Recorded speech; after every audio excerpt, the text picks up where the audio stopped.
with training longer than you train 3 hours, I'll train 4 hours. But I was like you, 6, 7, looking at the magazines going, this is cool. Whatever this is, I want to do. And arm wrestling is kind of one of those sports where it goes beyond just musculature.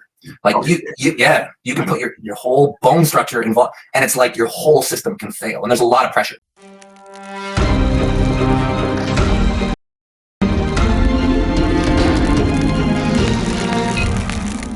What I want to say is that, brother, you to me is a true, or like I would say, it's like I was born a gladiator.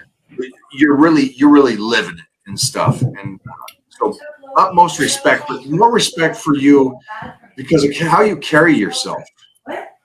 You just, and you know what? Everybody I talk to says the same thing. It's like you carry yourself in such a peaceful warrior state, because I know what you can do to somebody, and I know what you're capable of. But the way that it's a beautiful thing to watch. It really is. It's like watching a lion walk, and he's very calm and cool, but you know what he can do. And so for me as a gladiator, I appreciate everything that you represent. It's how you carry yourself as a person. So, man, huge props. Thank you so much, Mike. Seriously, means so much to hear that from you. It's incredible. I've been lucky to get to do a lot of the things that I've really loved to do with my life. I fell in love with fighting and fitness and strength from a young age, and I've been lucky to be able to carry that on still today, and still having fun with it. Let's backtrack. Let's not backtrack. Let's go from now, and then I'm going to take you back, because you just said something that makes me think. It's fun to do something once and to be a champion one time. And it's fun to go through that process and to become that for a moment. Yeah. Something that you've been able to do is you've been able to do this for a long period of time. And to me, right? I mean, you know what I'm saying here? It's like longevity wins over everything, instead of just that, the guy that goes, hey, I was something in high school. Yeah. But that's, almost 30 years ago. What did you continue to do? And what did you continue to do over a period of time? And so you still doing this, and I want to make this clear. You're not just still doing it. You're destroying people. You're a Highlander. You're crushing them. And so it's not like you're just doing it as a hobby. You're still just so incredible at the pinnacle of the world. So what is it? What is it? How are you able to do this when so many peak in high school, peak in college, peak by 25? Yeah. Well, you're way past what I am. Okay. You've done the exact same thing. You just called me old. I appreciate it. I always tell everybody, you see Mike and you think you're ageless, dude. You're 25 still. So, I think for me, it was, it really had to do just loving what you do. Really, that's the base of it all. To start at the beginning, I just thought one of the first things I remember really identifying with was how cool it was to be strong. I just thought that was How old awesome. were you at that time? What was that age? Probably 4 or 5. Yeah. And I remember exactly what it was. I remember exactly. It was pumping iron. Yeah. It was the book. So my parents had a library, and they had tons of books. And there was 2 books that I really looked at. The one book was Pumping Iron. And I remember I was like 4, right? My brother was like, check this out. And I'm like, oh my God, it was Arnold. And it was just, and I'm like, I knew right there that I had to strive to be like that in some fashion. Just I saw strength as a kid. I was like, that's so awesome to be strong like that. Like you can be that. You can be that as a person. This is one of the things you can do as a human. So yeah, and I just chased that, and it led me down a path, and there was other things that I kind of fell in love with along the way as well. But man, if I can ever be more like that, I'm all in, man. I'm all in. I love that you got it at such a young age. Because How old were you? I You were was young. I was 8 when I was already training every day, when I was eating right every 2 hours, trying to beat all 4 of my older brothers and my older sisters with training longer than you. Train 3 hours, I'll train 4 hours. But I was like you, 6, 7, looking at the magazines going, this is cool. Whatever this is, Yeah. I want to do. Yeah. Yeah. Somewhere there was another really big Give it a step. second. Give it 1 second. Matt can't connect later. Okay.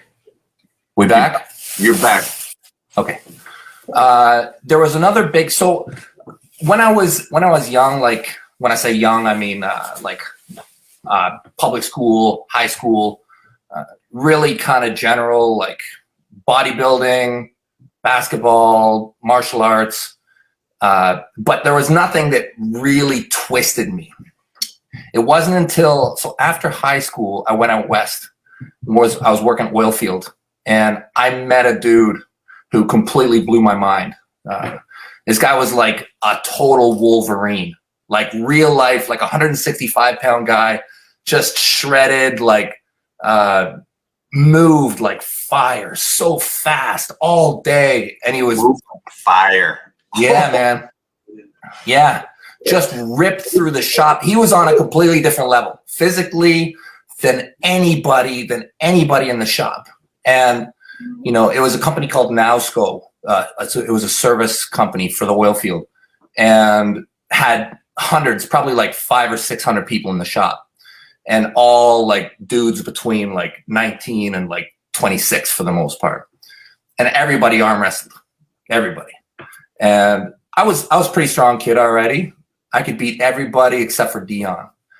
And it just blew me away how this guy was just so many levels past me in something that I, right. Yeah. So that's what gave me the bug to kind of launch on what I've kind of held on to, you know, throughout this whole period.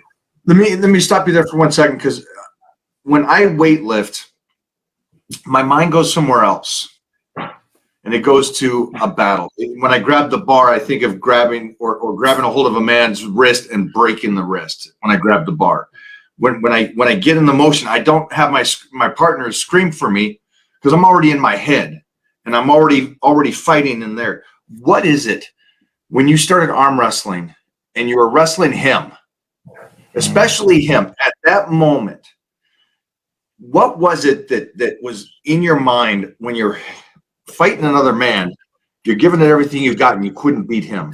Yeah, it's very personal, isn't it? It's very personal. Yeah, you know, combat sports. That moment set you up. Yeah, I mean, at that moment, I was really more or less, you know, like a kind of breaking of my own ego, and, you know, just a realization of how great this dude was and how I had so much to learn, because it didn't add up in my mind. Yeah, I mean, I know it's a tough one. Yeah, like so much of, I mean, you think about what it is that actually hooks you. I was thinking about it the other day, and there's something about strength training that I feel that, you know, there's a lot of different parts of fitness, but there's the pressure. There's just the base pressure you feel in your body. And there's something about arm wrestling where you can really engage your whole skeleton. You know, like we say, test your frame. Arm wrestling is kind of one of those sports where it goes beyond just musculature.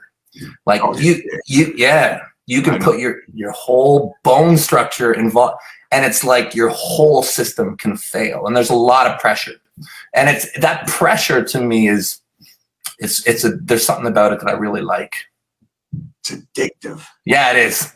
It's really, and I've never thought about that, but it is, because I always think about the fight in my head, that trigger, the chip on my shoulder, that I have to go in every day, every morning. Got to go train. I got to go train. But that pressure is a cool little thing because that's that fight within your body, yourself, to manhandle that and just to be able to. And then at the same time, you're against somebody, and you know it's that whole wrestling mentality. When you grind another man's head and you break his will, that's an addictive kind of. It is. It's a rush. Addictive rush that you can't get from winning the lottery or buying a house or something. It's a different world. You know, people set PRs. You know, when in combat sports, you know, a person is a PR. You know, like these people, these are your weights. You know, and you're just going through them, and you're like, how far can you go? And yeah, I got a big one coming up. I know you got a big one. Let's talk about that. Let's talk about this. It's 2 more weeks now. 2 weeks. 2 weeks tomorrow, and this is a huge one. It's a huge one. Tell everybody that may not know about this. This could be the biggest match of my career. Really, I mean, that's the way I look at it. So right now, arguably, the very best arm wrestler on the planet is a guy called Michael Todd. He's an American. He's from Arkansas. Super bad dude. Super bad dude. I'd say he's been in the top 10 for like the last 15 years. And the last couple years, he's gotten very, very good to a point where the scenario that kind of unfolded. So all the leagues are dead. WAL, PAL, these are the 2 big pro leagues in arm wrestling. Because of COVID and whatever, they've ceased activity for the last good year and a half. Now, Larry Wheels, who I love, has recently fallen in love with arm wrestling himself. And that's the next thing that Larry's conquering. And he started a promotion out of Dubai. So Michael Todd was supposed to arm. So Michael Todd is the best guy in North America. Okay. He was supposed to do a unification between the WAL and the PAL against this guy, this total. Oh my God. Have you seen Levon Sagnashvili? Is that the hands? Yeah. Now there's a few guys with hands. Okay. There's a few of them, but sure. Levon is a guy from Georgia who is, if there's another guy who's the best in the world, it's him. So that's what it was supposed to be. It was supposed to be Levon and Michael. Now, why the match didn't happen could be a whole bunch of reasons, okay? But for whatever reason, they declined the match. The East declined, okay? So after that's the guy. People talk about how do you get good at anything? Have a last name that ends in Villy. Right? Right. Yeah, those Georgians, they're really on another level in so many of the strength sports. But so anyways, so the match fell through, but the opportunity was still there. And the match was offered to me, and I was like, yes! Something to take me out of this darkness. Right. Yeah. So for the last 4 months, I have been probably the most focused I have been in my entire life. My stomach has been distended from morning till night. Every day, all in the name of strength, all in the name of just winning, beating this guy. So we're 2 weeks out, and I'm in the final, just staying hydrated, resting, just doing a little bit of light stuff. I don't know if everybody else will pick up on this, but people say, hey, Mike, how are you still passionate? You've been training for 44 years.